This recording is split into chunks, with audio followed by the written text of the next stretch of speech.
Bonjour à tous et bienvenue sur le podcast Productivio.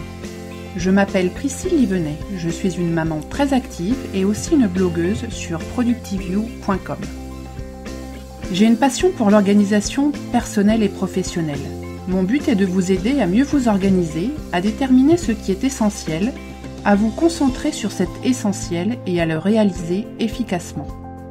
Être efficace et productif, ce n'est pas tout faire.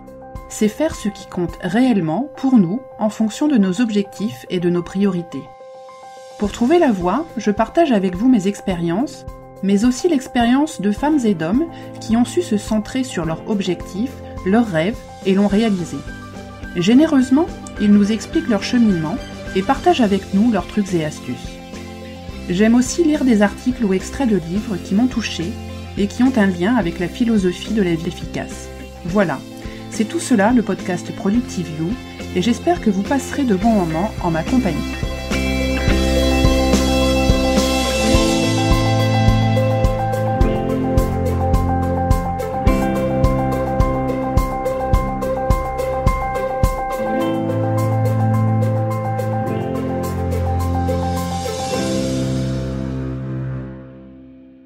Bonjour à tous et bienvenue dans ce nouvel épisode de Productivio. Je vous parle une fois de plus depuis ma petite chambre d'hôtel du Luxembourg, ça devient vraiment une habitude.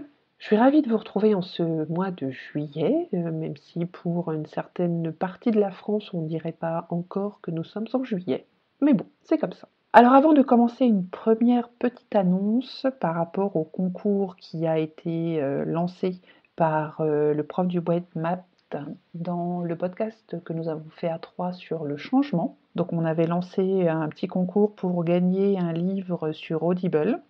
Et donc le gagnant pour le podcast Productivio, c'est Pat Chichi de Belgique apparemment, qui a laissé un message donc il y a une revue. Donc bravo à Pat Chichi. Pat Chichi, il faudrait que vous me contactiez sur productivio@gmail.com, bien directement sur la page contact du blog, pour me donner vos coordonnées de façon à ce que je puisse les transmettre à Audible. Voilà, donc Pat Chichi en Belgique, ça s'écrit P-A-T-C-H-I-C-H-I-S.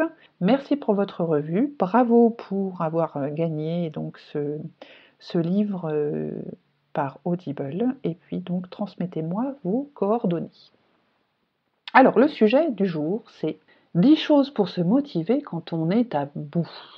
On a toujours des moments où on doit faire face à des petits passages à vide, des moments de démotivation, de manque de sommeil, de manque de soleil aussi, parce qu'il faut dire qu'avec notre automne perpétuel qui dure depuis bientôt 10 mois, on commence à manquer un petit peu de vitamine D, et il y a de quoi avoir une petite baisse de régime. Alors on a dit, oui, peut-être qu'on a mal dormi la nuit d'avant, ou peut-être qu'on travaille sur un projet qui n'est pas palpitant et donc on n'est pas très très excité à s'y mettre. Ou alors c'est juste un jour sans, ce genre de jour, on a envie de rien, où tout nous ennuie, et ce, indépendamment de la longueur de notre to-do list ou bien des deadlines qui se rapprochent.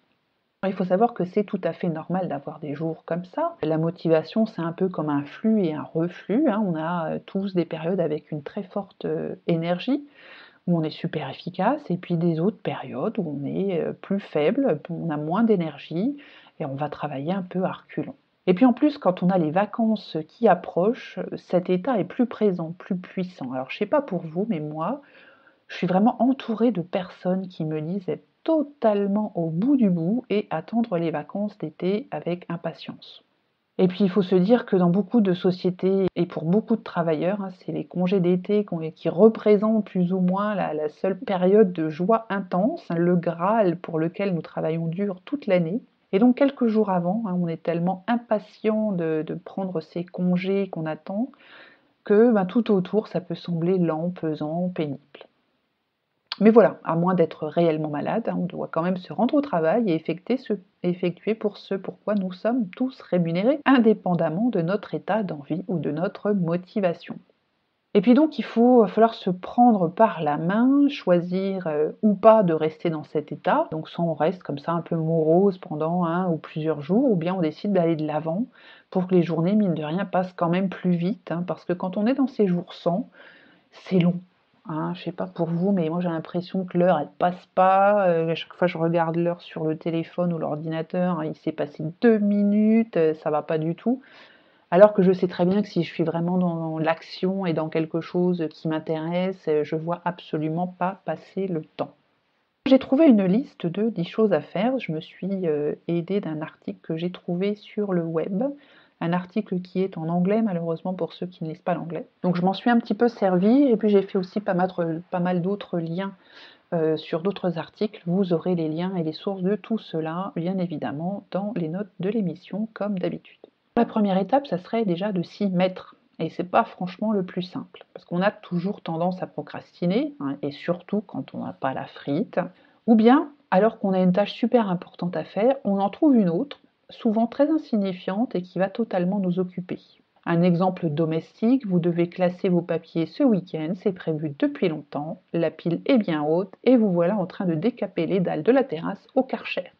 C'est très très utile de décaper les dalles de la terrasse et vous en aviez certainement besoin. Néanmoins, c'était pas vraiment la tâche la plus urgente du moment. Et au final, même si on a accompli une tâche de valeur, hein, d'avoir fait quelque chose quand même, on n'est pas resté comme un loukoum devant la télé, on se sent malgré tout frustré de ne pas avoir accompli celle que l'on devait faire, surtout si on l'avait déjà un petit peu commencé. Alors on pourrait se demander d'où cela vient. C'est ce qu'on appelle l'effet Zeigarnik. Je ne garantis pas la prononciation du nom de son auteur, la psychologue russe Bluma Zeigarnik. Cette personne avait noté que l'on se souvenait beaucoup plus facilement des détails des tâches inachevées que des détails des tâches achevées.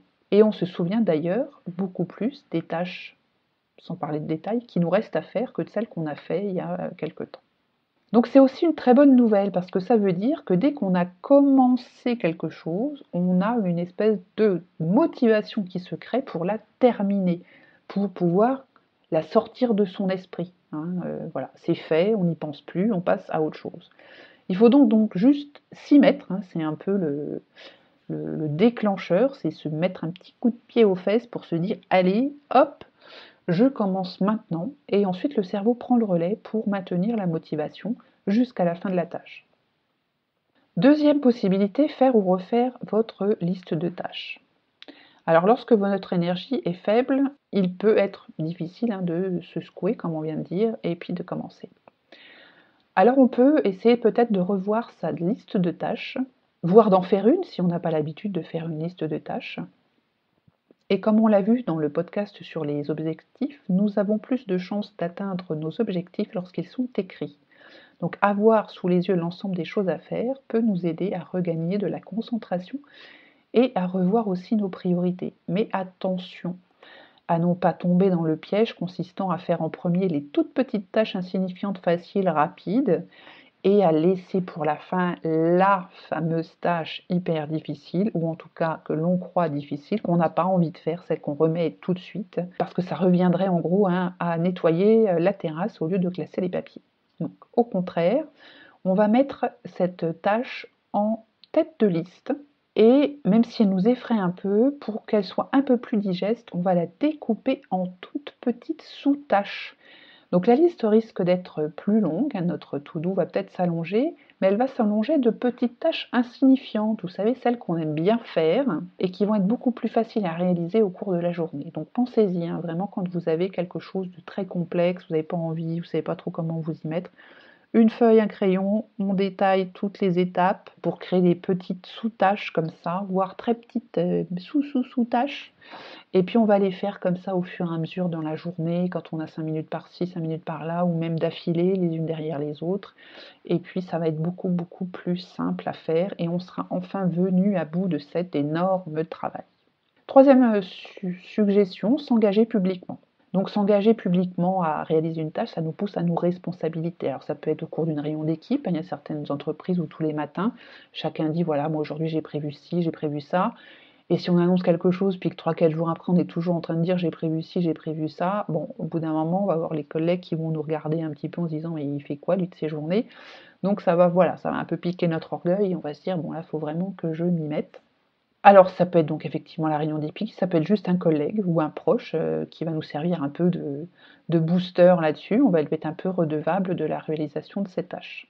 On peut avoir un ami aussi fiable qui va nous aider à nous responsabiliser. On en a parlé aussi pendant, pareil, l'article sur les objectifs. Je vous avais parlé du professeur de psychologie Gaia Matthews, qui avait mené une étude sur la réalisation des objectifs et elle avait constaté que plus de 70% des participants à son étude qui avaient envoyé des mises à jour hebdomadaires de leur réalisation à un ami avaient soit complètement atteint leur objectif ou été à plus de la moitié du chemin. Donc voilà, s'engager et avoir quelqu'un un peu qui va être un peu notre partenaire de suivi. Quatrième idée, changer de lieu. Notre environnement physique, c'est l'un des moteurs les plus puissants pour nos habitudes et nos comportements. Il semblerait qu'on assigne mentalement des comportements, des habitudes et des routines à des endroits en particulier, comme par exemple le lit, c'est pour dormir, le bureau c'est pour travailler, le canapé pour se détendre. Donc changer de lieu peut nous aider à nous remotiver. Et par exemple, si on a une grosse tâche à accomplir, faut pas hésiter à s'isoler, à prendre un bureau d'une personne qui n'est pas là si on est dans un open space ou un autre bureau qui est peut-être mieux éclairé, plus calme, que sais-je, couper vos notifications de mail, de téléphone et se concentrer au maximum sur la tâche avec la technique du Pomodoro par exemple. On peut aussi aller travailler dans un café si c'est possible, si on a autour de son lieu de travail ou bien en plein air quand il commence à faire beau. Et comme ça, on va couper un certain nombre de distractions, des petits bruits quotidiens, vous savez, la routine de fond, et puis ça pourra nous aider à nous remotiver. On peut essayer aussi la musique en 5e point, des musiques qui nous motivent. Il y a plein de gens qui écoutent de la musique, par exemple quand ils courent, quand ils sont à la salle de sport. C'est bien parce que ça leur donne de l'énergie, et puis ça leur permet de se concentrer sur cette musique qui va les entraîner, et puis peut-être pas penser à ce que, ils ont un muscle qui tire, c'est dur, c'est long, etc. On a donc une réaction émotionnelle quand on écoute de la musique, mais on a aussi une réaction physique, parce que la musique engage les systèmes nerveux sympathiques de notre corps, elle ouvre les voies respiratoires, notre cœur s'accélère, nos muscles deviennent prêts pour le mouvement. Lorsque la vitesse et l'intensité de la musique ou le volume augmentent, notre pouls aussi s'accélère et notre respiration. Donc on va comme ça gagner de l'énergie, on va se réénergiser. Et donc, écouter de la musique, c'est parfait lorsqu'on se sent fatigué ou ennuyé, parce que ça va nous aider à recentrer. Alors, c'est pas non plus toutes les musiques, si on écoute de la musique dépressive, ça va peut-être pas marcher. J'ai trouvé une citation d'un chercheur de l'université de Groningen aux Pays-Bas, qui est aussi un athlète, qui s'appelle Jacob Joulige. Pendant mon entraînement et les courses, il est devenu évident que même dans des conditions météorologiques vraiment horribles, et quand je souffrais physiquement, que je pouvais utiliser la musique et mon imagination pour créer un univers parallèle qui avait peu à voir avec la réalité. Donc voilà ce qu'il nous dit.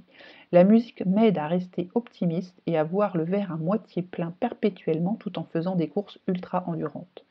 Vous pouvez utiliser la musique comme un outil lorsque vous travaillez ou dans votre vie quotidienne de la même manière. Donc c'est issu d'un article de Psychology Today, vous trouvez les liens dans le blog. Et puis vous pouvez aussi prendre connaissance d'un article sur son blog à lui, qui s'appelle www.jolige.com en anglais. Et il a fait tout un article sur la notion de feel good music. On en a parlé un peu dans les journaux il y a, je sais pas, peut-être une petite année, où on décrivait qu'il y avait un certain rythme de la musique qui mettait en joie. Et donc lui a fait cette étude et c'est assez intéressant à lire. Donc voilà, donc il y a un certain nombre de morceaux de musique comme ça qui sont très intéressants pour la motivation. Et je vous ai mis un lien vers un blog américain. Alors c'est en anglais certes, néanmoins les liens vers les playlists, là vous allez les trouver assez facilement. Il y a plusieurs types de playlists en fonction de ses goûts, sur la musique classique, sur la musique plutôt rythmée, pour pouvoir rester comme ça bien concentré. 6e suggestion, la méditation. Il paraît tout à fait naturel lorsque l'on fait du sport, que nous avons des muscles endoloris après une séance d'entraînement, que on s'étire, qu'on se donne un peu de bon temps, on essaye de calmer ses muscles. Et pourtant, pour notre cerveau, on ne pense pas du tout à faire une petite pause. Et pourtant, lui, il tourne 24 heures sur 24, 7 jours sur 7. Et ça nous semble pas du tout évident, enfin ça ne nous vient pas à l'esprit de se dire de temps en temps le cerveau il faut aussi qu'il se repose un petit peu. Lui aussi c'est un muscle qu'il faut entraîner, on en parle souvent, entraîner le muscle du cerveau pour développer sa mémoire par exemple. Mais rarement on nous dit que ce muscle-là doit prendre aussi un petit peu de repos. Or, le burn-out, on en a tous entendu parler, c'est un truc bien réel, donc il faut quand même y penser. Prendre 10 ou 20 minutes sur votre journée de travail pour méditer, ça peut être une excellente façon d'utiliser un temps de pause, surtout si vous avez à ce moment-là votre attention, votre motivation qui sont un peu défaillantes. La méditation intensive peut nous aider à rester concentrés et à maintenir notre attention même pendant la plus ennuyeuse des tâches, et aussi à stimuler l'humeur. Donc j'ai trouvé une étude de la faculté de Washington, dont j'ai mis le lien. C'est une étude de 2012 qui a constaté que les personnes qui méditent restent plus longtemps concentrées sur une tâche et ont moins tendance à sauter d'une activité à une autre, ou à multitasker. Ils font aussi des commentaires moins négatifs après l'exécution de la tâche. Donc la méditation, c'est plutôt pas mal. Si vous n'avez jamais médité avant ou que vous voulez en savoir plus sur la méditation, alors je parle là de la méditation mindfulness, et ça, je sais pas, des trucs un peu ouhou. Vous pouvez réécouter mon podcast sur la méditation, qui a un petit peu moins d'1 an, je crois, ou bien simplement relire les notes de cet épisode. On avait fait un petit historique, je vous parlais de 2-3 applications assez sympas pour pouvoir apprendre à méditer, tout simplement. Et moi qui suis une adepte de la méditation depuis plus de 18 mois maintenant, je peux vous assurer que même ne serait-ce que quelques minutes par jour, ça peut vraiment aider à libérer son esprit, à se détendre, à mieux trouver le sommeil et surtout à prendre du recul. 7e suggestion, parlez-en à un collègue ou bien parlez à vous-même.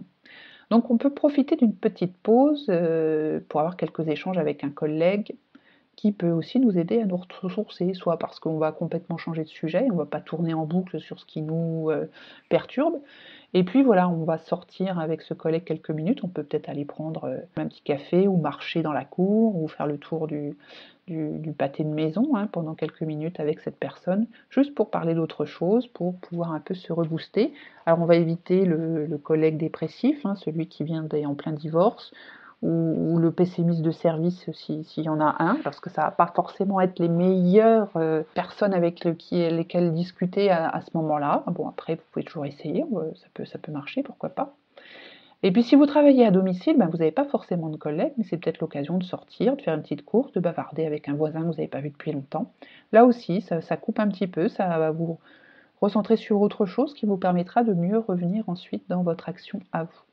Et on peut aussi se parler à soi-même, et en utilisant la deuxième personne, c'est-à-dire le tu.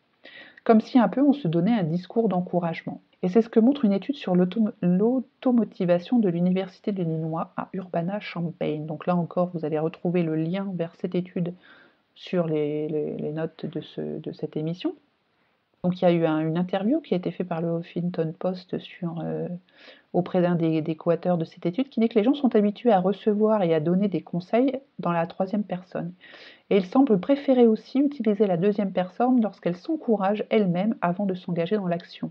L'autoconseil exprimé à l'aide du tu permet probablement aux gens d'adopter une perspective plus large en prenant compte de la façon dont une autre personne pourrait voir l'événement et reproduire le genre d'encouragement reçu précédemment des autres.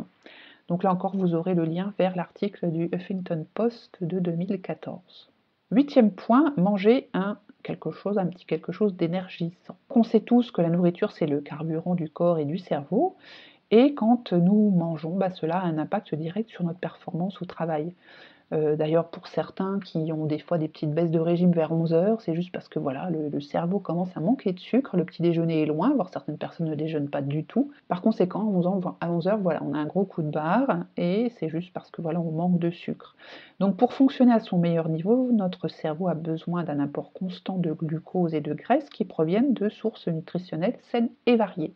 Notre cerveau fonctionne mieux avec environ 25 grammes de glucose circulant dans notre sang, ce qui représente environ la quantité trouvée dans une banane. Donc une petite baisse de régime, allez hop, on va grignoter une petite banane entre les repas qui peut nous aider. Alors il y a les bananes, on peut pas manger aussi des noix qui sont très très bonnes, des amandes aussi qui sont très très bonnes, surtout si vous les prenez bio. Voilà, on n'en mange pas non plus 3 kilos, on en prend 5-6, une petite dizaine, et puis on va les manger, et puis ça va nous apporter un petit peu d'énergie pour attendre le repas et ne pas se jeter sur une barre chocolatée pleine de graisse, de sucre. On va éviter justement de manger du sucre pur, entre guillemets, comme des bonbons ou des barres, parce que ça va nous apporter effectivement un pic de sucre dans l'organisme et qui va être immédiatement brûlé, et de nouveau, là on va avoir une baisse de régime encore plus forte que la fois d'avant. C'est un peu la même chose avec le café. Et d'ailleurs, si vous vous connaissez un petit peu, vous savez sans doute qu'il y a des aliments qu'il ne faut pas que vous mangiez ou que vous évitiez pour rester en forme au travail. On va éviter la pizza 4 fromages au déjeuner si on a juste après 2 heures de réunion, en début d'après-midi, parce que là c'est le piquage de nez assuré. Alors qu'on va plutôt prendre peut-être un poisson et des légumes verts pour rester concentré, éveillé. C'est exactement le même principe à ce moment-là. On va prendre quelque chose pour alimenter le besoin en sucre, mais sans que ça non plus, ça nous pompe trop d'énergie pour le digérer et que là on soit encore plus fatigué. J'ai trouvé une petite infographie sur HubSpot qui parle du régime productif. Alors bon, après, je ne connais pas la véracité scientifique de tout ça, mais en tout cas, il fait une petite infographie pour montrer quels aliments sont les plus aptes à nous permettre d'être au top de l'efficacité. Donc je vous l'ai mis juste pour le fun, et puis si ça marche, ben, n'hésitez pas à me le dire. 9e sujet, bouger. Que ce soit pour aller faire de la salle de gym ou simplement une petite promenade entre les réunions, l'exercice régulier peut faire des merveilles déjà pour notre santé, notre bonheur et notre productivité. Alors il y a des chercheurs qui ont constaté que les personnes qui s'exercent pendant les heures normales de travail sont en fait beaucoup plus productives au travail, même si techniquement elles sont moins au bureau que les autres. Et une autre étude menée par l'Université de Géorgie aux États-Unis a traité du point de l'utilisation de l'exercice pour traiter la fatigue. Elle a montré que même l'exercice de faible intensité peut aider de manière significative à limiter la sensation de fatigue. D'ailleurs, un des co-directeurs du laboratoire de psychologie de cette université, qui s'appelle Patrick O'Connor, a déclaré que beaucoup de gens sont surchargés de travail et ne dorment pas assez. L'exercice est un moyen de se sentir plus énergique. Et donc il y a une base scientifique pour cela, il y a des avantages par rapport à des choses comme la caféine ou les boissons énergisantes. Donc là encore, vous aurez le lien vers cet article. Donc essayez de bouger, que ce soit en téléphonant, en cherchant un papier à l'imprimante, faire quelques étirements ou une petite marche après le déjeuner. Et enfin, dernier point, et si vous le pouvez évidemment, faire une petite sieste. Donc là, on en parle souvent, que la sieste, c'est un truc miracle qui permet en quelques minutes de vraiment recharger les batteries, de relever son niveau de vigilance. Ça marche si on le fait correctement et sur la bonne durée. Donc il y a un expert du sommeil qui s'appelle le docteur Phyllis Zee de l'Université du Nord-Ouest, qui dit que les meilleures siestes sont celles qui ont lieu entre 13 et 15 heures et qui durent entre 20 et 40 minutes. Ce serait apparemment la période la plus favorable pour l'horloge biologique, alors qu'une sieste qu'on ferait plus tard dans la journée pourrait affecter ensuite la nuit, le sommeil de la nuit, et une sieste de plus de 40 minutes pourrait nous entraîner dans le sommeil profond. Et alors là, quand on se réveille, on est dans le flou le plus total, ce qui est évidemment le contraire de ce que l'on veut atteindre. Si vous avez la possibilité au travail de le faire, faites-le. Si vous travaillez chez vous, surtout ne vous en privez pas. On peut toujours trouver 20 à 30 minutes à caser en début d'après-midi. Voilà, on a fait le tour des 10 points pour lutter contre la démotivation. Donc si je les reprends dans l'ordre, le premier point, c'est de s'y mettre. Le deuxième, c'est de faire ou de refaire sa liste de tâches. Troisième point, de s'engager publiquement. Quatrième point, changer de lieu de travail. Cinquième point, écouter une musique entraînante. Sixième, méditer. Septième point, parlez-en à un collègue ou parlez à vous-même. Huitième, manger une petite collation énergisante. 9e point, bouger. 10e point, faire une petite sieste. Voilà. Donc vous voilà totalement armé pour lutter contre la démotivation et l'épuisement. Et ce n'est pas un sujet à prendre à la légère. On a parlé un tout petit peu tout à l'heure du burn-out, qui est défini comme un état de stress chronique qui conduit à l'épuisement physique et émotionnel, au cynisme et au détachement, et à un sentiment d'inefficacité et de manque d'accomplissement. Généralement, on connaît le signe de l'épuisement. Voilà, celui-là on le reconnaît, mais un signe révélateur aussi, outre l'épuisement qui arrive quand on a le burn-out, c'est aussi le cynisme et l'inefficacité qui arrivent tous à la fois. Surveillez-vous, prenez soin de vous et rappelez-vous, il est normal d'avoir parfois des baisses de régime de temps à autre et de devoir ajuster notre productivité à notre niveau d'énergie de la journée. Mais si vous sentez les symptômes de l'épuisement professionnel, prenez soin de vous, consacrez-vous du temps pour débrancher, pour vous détendre, prenez quelques vacances si vous le pouvez, c'est bon pour vous, ce sera certainement bon aussi pour votre entreprise et votre patron, d'autant plus que 91% des chefs d'entreprise croient que leurs employés reviennent de vacances reposés et prêts à travailler plus efficacement. Eh bien écoutez, si vous avez bientôt des vacances, je vous souhaite de très bonnes vacances et en tout cas, restez motivés. À très bientôt. Bye bye.